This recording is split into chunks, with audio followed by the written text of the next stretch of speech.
Hello guys! Welcome back to my YouTube channel!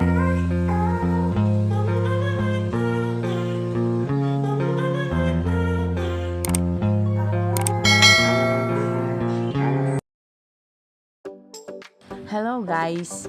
Heto na ang update natin sa Next LED Chameleons versus Chocomucho. Heto na nga guys, kitang-kita na sabay dumating si Dinawong at Ivy Lacsina sa venue.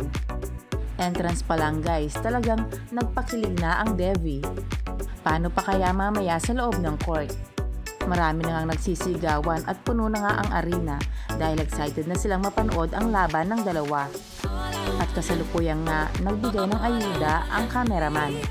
Ipinasilit niya ang warm-up ng Chocomucho. Pero makikita natin nasa bench si Boss D. Parang hindi yata siya maglalaro ngayon. Pero still support pa rin tayo sa ating mga paboritong players. Good luck sa Next LED Chameleons at Chocomucho Flying Titans.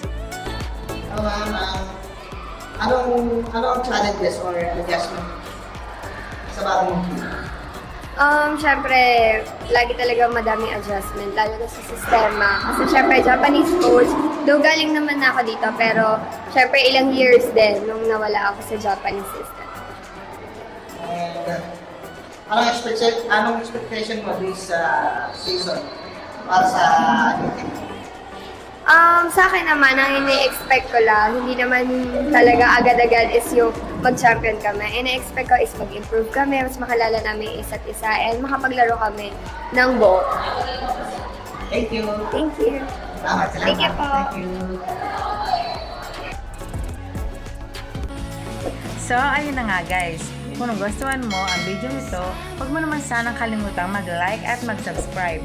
At pakipindutin mo na din ang notification bell para lagi kang updated sa aking mga videos. Thank you! Bye!